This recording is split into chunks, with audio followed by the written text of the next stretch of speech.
for this presentation and, of course, for this very important moment, I think, in our commission. I will switch in French, if you don't mind.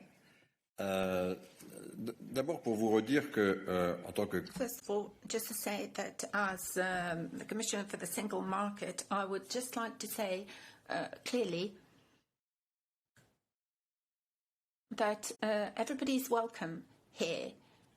Everybody is welcome to take advantage of the single market, to do business, to earn money. This has always been the logic behind it, the thinking behind it, and it has been proven a success. But it's also true that if you want to benefit from the single market and do business here, you know to play by the rules.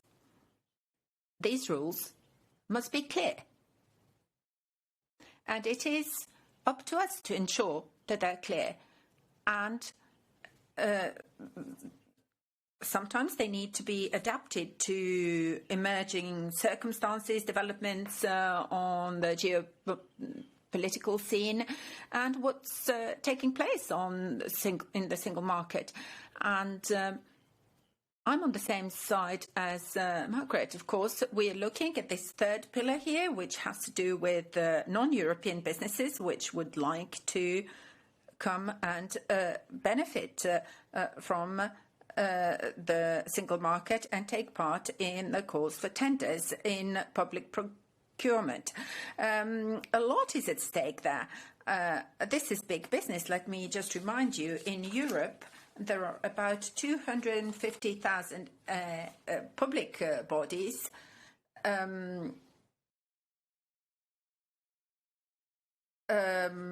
spending 2,000 billion euros per year. It is about 14% of the European GDP. And obviously, everybody is welcome to submit tenders, and it has to do with everything we are familiar with.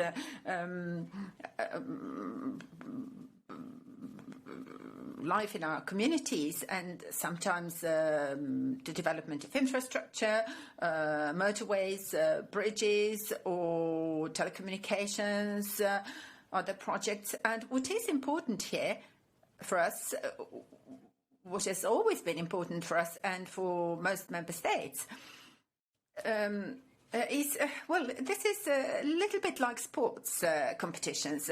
Everybody is welcome, but the rules of the game have to be the same for everyone. And we have been informed of a certain number of cases where that's apparently not the case. Not everybody is playing by the same rules. A certain number of non-European businesses which wanted to take advantage of this opportunity in public procurement obviously were also at the receiving end of huge public funds. They were receiving state aid, and that distorted the competition. And it created a great deal of problems for European businesses. And also, the non-European businesses also know that the rules are the same. Everybody should comply with the same rules. That's our basic thinking. Everybody is welcome, but we must make one thing clear. Everybody plays by the rules. And it's this third pillar. I'm saying this very clearly. We already had these rules before. There's nothing new there in terms of the actual rules.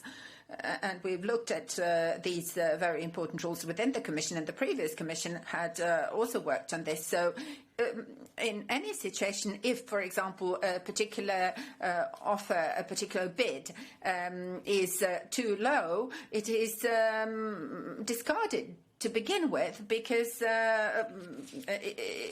it's considered faulty, but it was considered that these rules were slightly too difficult to implement. So in this white paper, we're trying to simplify this, make it easier to implement in practice, and rule out any distortions of competitions upstream, and not just after the fact. We have a mechanism which is being referred to here, which is quite strong. It is the national controlled authorities which are going to be carrying out systematic preliminary checks, and the Commission will only come in as a last resort. In those cases, it might be necessary for large-scale infrastructure projects. This, of course, and this is a very important point, has to do with public procurement, and it will apply to everything within the European Union, but also will see to it that any beneficiaries of European funding also comply with these rules. It will apply to everyone who is involved. So that's, in a nutshell, what we are suggesting here.